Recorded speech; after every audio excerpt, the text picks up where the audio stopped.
Hoje é sexta-feira, dia de muita coisa boa, entre elas, coluna de Tasso Lohan, mas quem está aqui hoje com a gente é Manuel Marçal, repórter da coluna. Marçal, muito bem-vindo. Muito obrigado pelo convite, estava com saudade de estar aqui já com vocês. Muito tempo. Repórter tem que estar na rua, né? Investigando, correndo atrás do noticiário para dar furo e trazer história boa. Eu acho que o Tasso Lohan está monopolizando as entradas aqui no vídeo, eu vou falar isso com ele. Bom, mas hoje temos notícia nova, não que todas as notícias sejam novas, mas essa é sim. A coluna do Tasso tem uma identidade interessante, que é a identidade da investigação. É sempre uma coluna muito investigativa. Vocês não vão ver nenhuma matéria por lá que não seja muito desdobrada, investigada, pesquisada. Os meninos vão a fundo e muitas vezes eu vejo o Marçal aqui, ó, exausto de pesquisa, de correr atrás de informação, de ir a campo, de bater na porta. E dessa vez a gente tem matéria sobre o quê?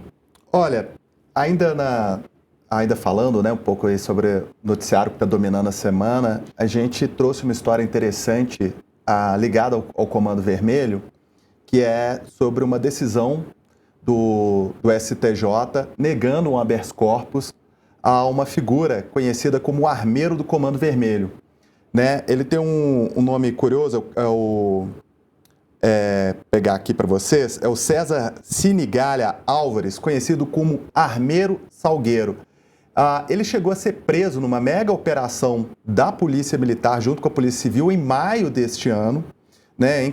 Tiveram ali mais de 20 prisões e nessa operação que ocorreu em maio, as autoridades policiais, elas pegaram vários armamentos e olha, pegou inclusive, foi uma operação assim, tanto em áreas de periferia no Rio de Janeiro, quanto também em mansões na zona sul do Rio de Janeiro, o que mostra aí toda essa ramificação do crime organizado. E é exatamente nessa ocasião em que o Armeiro Salgueiro ele é preso.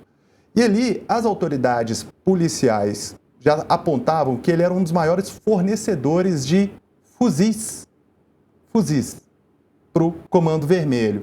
E é interessante observar o seguinte, a decisão, né, ela é dessa semana do STJ, né, até pegar aqui o nome do ministro relator aqui do Superior Tribunal de Justiça, que é o Carlos Pires Brandão, ele falando assim da alta periculosidade que representa o Armeiro Salgueiro. Ele está respondendo esse processo em liberdade. Foto dele aqui do Armeiro. Né? Então, assim, é até interessante trazer essa imagem.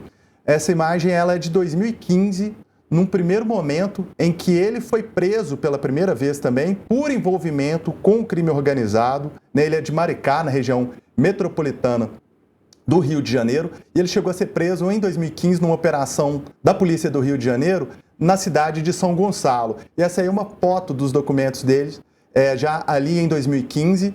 E, né, então ele tem todo esse passado ligado com fuzis, armamentos pesados e esse fornecimento de armas. E o mais interessante desde dessa mega operação dessa semana, tanto aqui no Metrópolis, né, quanto de maneira geral, a gente tem ouvido especialistas em segurança pública falando sobre a importância do judiciário nesse momento das decisões, né, na hora de se proferir as decisões, lógico, tudo ali com respaldo da lei, de às vezes não dar uma carta branca, às vezes de liberar uma figura como essa que é muito perigosa. E aí eu vou até pedir aqui para a produção colocar uns prints aqui da decisão do juiz que chama atenção de uma forma muito interessante, né, que ele fala que o César né, Álvares, né, o Armeiro Salgueiro, vulgo Armeiro Salgueiro, tem aí, ó, a gente tem a imagem aí do print. Olha só, tá aqui, ó. A prisão preventiva de César, vulgo Armeiro Salgueiro, é imperiosa. Ela é imperiosa. Eis que supostamente ocupa posição estratégica dentro da organização criminosa Comando Vermelho, destacando-se a periculosidade concreta de conduta que lhe é imputada. César é, em tese, responsável direto pela manutenção e conserto, né, de armamento pesado. E não para só por aí. Né? O que a defesa alegava? A defesa estava alegando assim, olha, ele foi preso ali preventivamente, né, o rito, né, para ele ser ouvido, de audiência de custódia, acabou extrapolando, e aí o juiz usa uma decisão, uma súmula do STF, para falar, olha, em alguns casos não tem problema isso se extrapolar, né, essa audiência, essa primeira oitiva, tendo em vista ali o perigo e o risco que representa essa pessoa. Então, olha só, e aí para embasar isso, o juiz pega um trecho da denúncia que embasou a prisão dele lá em maio, na operação em maio deste ano, e fala que ele endossa, né, que ele é o responsável pela manutenção do armamento, e mais do que isso, ele tem uma vasta ficha criminal. A gente expôs aí, né, uma foto dele de ter sido preso ali em flagrante em 2015, apontado na época por atuar como armeiro do tráfico de drogas no município de São Gonçalo, que é ali na região metropolitana do Rio de Janeiro, e com o passar dos anos, apenas aprimorou seus conhecimentos, mantendo-se enraizado no mundo do crime. Então é muito interessante, né? A gente tem um lapso temporal de 10 anos. Ali em 2015, né? Ali em 2015, ele foi preso, já era fornecedor de armas, depois, né, estava livre aí.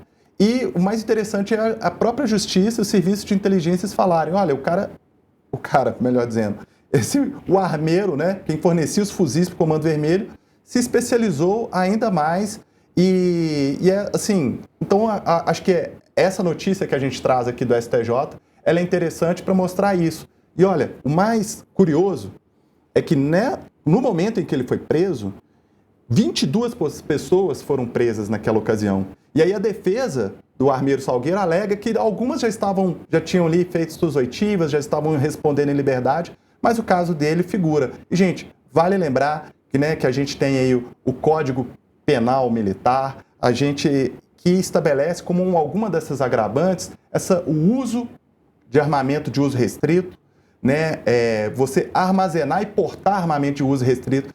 O que significa portar e armazenar armas de uso restrito? São essas armas de fogo de alto poder de destruição, como são os próprios fuzis, que ao longo dessa semana, na mega operação das polícias do Rio de Janeiro contra o Comando Vermelho, a gente viu ali todo um arsenal de guerra.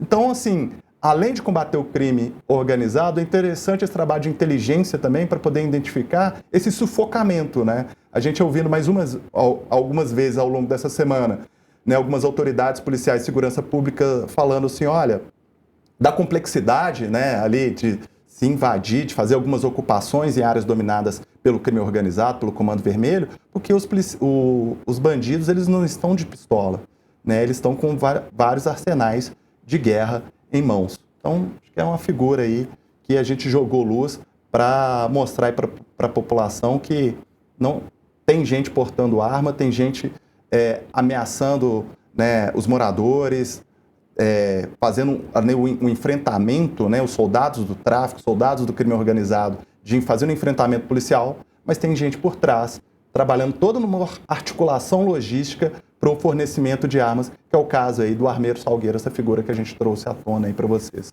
Acho que de todos os apelidos das facções criminosas, esse foi o que calhou melhor aí. Armeiro, aquele que entrega as armas. Exato.